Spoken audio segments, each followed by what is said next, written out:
Olá a todos, sejam bem-vindos ao segundo Fora da Caixa. E antes de começar a falar sobre o tema desta semana, deixem-me agradecer a todas as pessoas que estão desse lado e que fizeram questão de ver o vídeo, de partilhar, de colocar like, de subscrever o canal também, mas acima de tudo, eu acho isso mais importante, de comentar, porque deram a vossa opinião, tanto no Facebook, como no Instagram, como no YouTube, deram a vossa opinião sobre o Cristina Convida, que era o tema da semana passada, e foi bom, porque assim fiquei a saber o que vocês pensam, e isto não se tornou um monólogo, não é? Que eu não gostava muito que isto fosse um monólogo. Gosto sempre de ler a vossa opinião e de saber se concordam comigo, se não concordam. Até agora, toda a gente concordou comigo. Mas, se houver um hater, uma Dona Adelaide por aí, eu estou aqui para dar o corpo às balas. Não, estou a brincar, eu preciso muito do corpinho, portanto não vou dar o corpo às balas. Hoje, o tema é o Hell's Kitchen. Decidi falar, portanto, na semana passada falei de um programa da TVI, esta semana quero falar sobre um programa da SIC, vim de vermelho, porque vou falar da cozinha do inferno. Uma coisa curiosa, já aconteceu antes, mas voltou a acontecer agora, que é... Temos 3 programas na televisão portuguesa, no domingo à noite, na RTP1, na SIC e na TVI, e os 3 são portugueses, ou melhor, são formatos agora em Portugal, feitos em Portugal, mesmo que o formato seja estrangeiro, seja internacional, mas são feitos em Portugal, com malta portuguesa, para pessoas que falam e ouvem em português, e são 3 nomes em inglês, é isto. Portanto, o The Voice, o Hell's Kitchen, enganei-me. Isto vai ser difícil, porque dizer Hell's Kitchen custa, então às vezes chamam Hell's... Portanto, The Voice Portugal, Hell's Kitchen e All Together Now. Ahá! Agora saiu perfeito. Portanto, para quem não entende nada de inglês, eu traduzo. Portanto, RTP1 é o programa da Catarina Furtado, lá com o Palmeirim, tem criancinhas pequeninas a cantar e jurados a dar voltinhas em cadeiras. É isto. O da SIC, então, é aquele chefe, o chefe do Pesadelo na Cozinha, que também montou uma tenda, agora por causa da pandemia e dos restaurantes fechados, mandou o Chico embora, e pronto, é isso, e vários cozinheiros tudo aos berros, numa cozinha, com muitos palavrões à mistura, muita comida a sair, pronto, uma verdadeira tasca portuguesa. No caso da TVI, são carrinhos de choque, todos alinhadinhos, para cima e para baixo, muitas luzinhas, muitas cores, muita gritaria, muita conversa, e depois tem sempre uma ou outra pessoa no palco a fazer de banda sonora, música de fundo. Isto é o resumo dos 3 programas. Mas hoje vou-me focar no Hell's Kitchen, no programa da SIC. Senhores, eu vou conseguir fazer isto. Como já não fosse difícil dizer Hell's Kitchen, eu ainda tenho que dizer Yubamir. Hell's Kitchen é a versão portuguesa do programa internacional que tem exatamente o mesmo nome e que é um sucesso lá fora. Não é? Aí fora não é um sucesso, aí ao fundo não é um sucesso, pronto. Yubamir é o anfitrião de todo este programa, o chefe mauzão do Pesadelo na Cozinha, tal e qual o conhecemos, está aqui no Hell's Kitchen.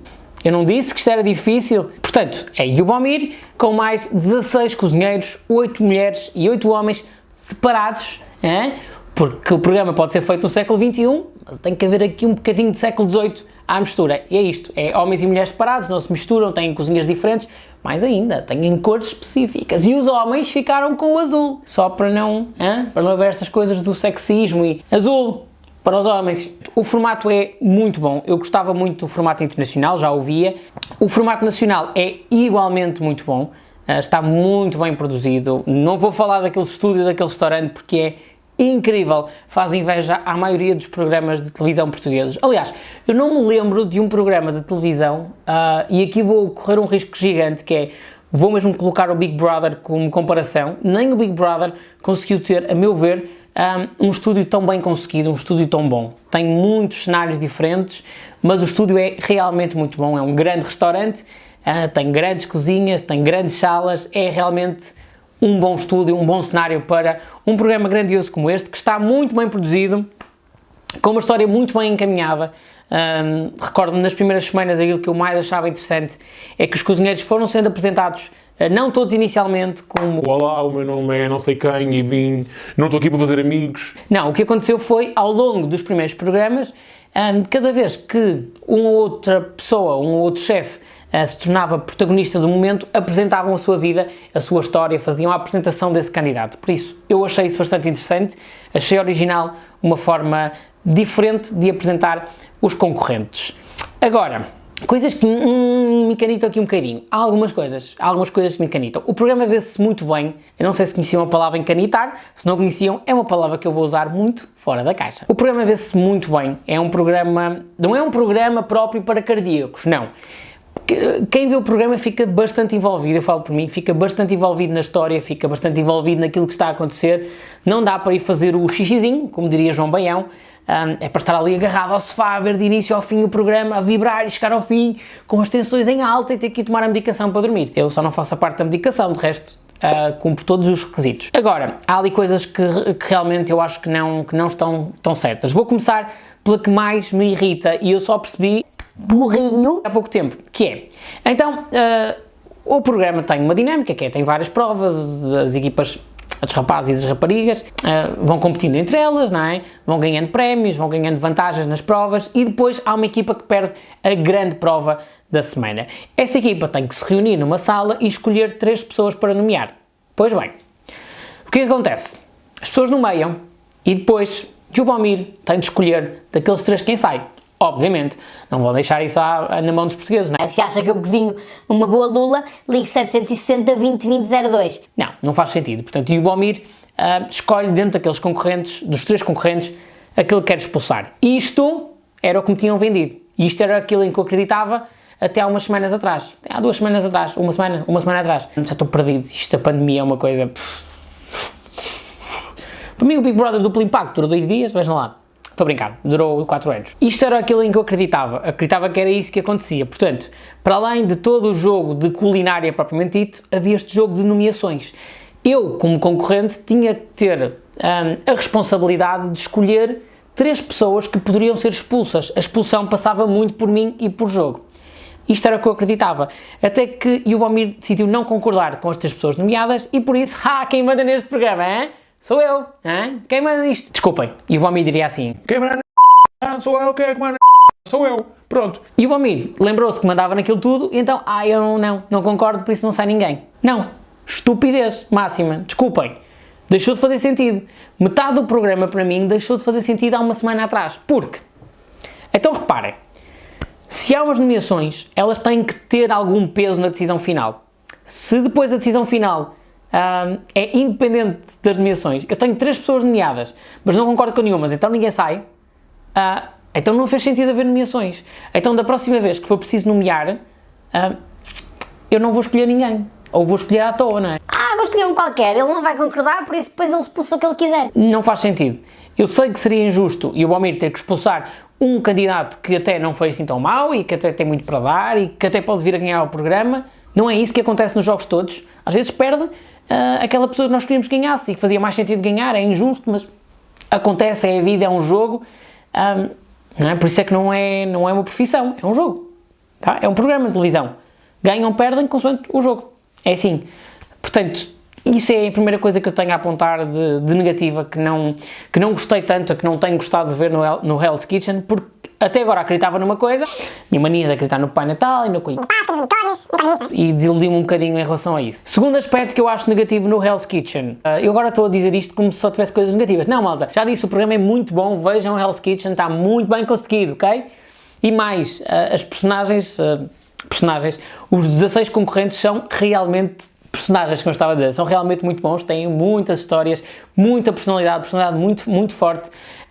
Eu estou aqui encantado, posso dizer, odeio, amar, ou não, amo, odiar, eu estou baralhado, amo, odiar a Ruth, o Lucas, por exemplo, a Ana, a senhora é uma fofinha, não percebe nada de culinária, mas é uma fofinha, portanto já tenho aqui alguns concorrentes preferidos e alguns ódios de estimação, portanto este programa dá mesmo para isso, parece um Big Brother, mas tenho que me focar também nas coisas negativas. Segundo aspecto negativo é que a SIC ainda não acertou com o programa. Porquê? Ou melhor, com o alinhamento de todo um episódio. Então, numa semana começamos pela expulsão, e depois há uma prova, e depois acaba assim.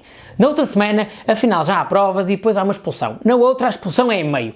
Senhores, não faz sentido. Eu quero ver o programa, ser surpreendido com o conteúdo, mas saber o que é que me espera. Saber que tem um início, um meio e um fim. Agora estou a promover o programa do Bruno Nogueira. Que tem um princípio, um meio e um fim. Se num dia me dão um princípio, um meio e fim, e no outro me dão um fim, um meio e um princípio, deixa de fazer sentido. A SIC ainda não acertou com a linha editorial uma lógica para cada um dos episódios. Então todas as semanas vemos coisas diferentes. Era como ver, eu estou sempre a falar disto do Big Brother, mas é o melhor exemplo. É como numa semana as expulsões do Big Brother ser no último segundo e na seguinte começa pelas expulsões. Não faz sentido. Pronto. E isto assim que ainda não conseguiu alinhavar direitinho. Depois, o outro ponto. Yubomir é de facto uma personagem única. Eu não conheço ninguém neste país que conseguisse fazer o Hell's Kitchen tão bem como ele faz. Ele impõe respeito e medo ao mesmo tempo. A sua presença é muito forte no ecrã. Eu fico nervoso de ver Yubomir, sinto aquele peso todo, aquela responsabilidade toda de estar perante um grande chefe, mesmo que eu esteja em casa e ele num estúdio, num programa já gravado, mas a verdade é que ele é de facto uma grande figura e ninguém melhor do que ele poderia fazer este programa. Mas isto já acontecia um bocadinho no Pesadelo na Cozinha, sobretudo nas últimas temporadas, e o Yubomir está sempre ali naquela linha muito ténue entre o aceitável e o exagerado. E isto é assim o programa todo. Às vezes a minha adrenalina toda e os meus nervos todos não são tantos não é tanto pelos concorrentes, mas sobretudo por Yubomir, que está sempre naquela linha muito ténue entre ele gritou ali, mas é aceitável, e o filho, gritaste porquê? Isso foi muito exagerado, não fez sentido. Está sempre nisto, está sempre neste vai e vem dessa linha e por isso, se calhar, é que o programa acaba por ser tão interessante, porque eu estou sempre aqui à espera que ele passe aquela linha e depois volte para trás e de gostar dele e de o odiar ao mesmo tempo. Ele consegue isso. Pode ser mau em alguns aspectos, porque muita gente pode achar que grande parte das atitudes são exageradas.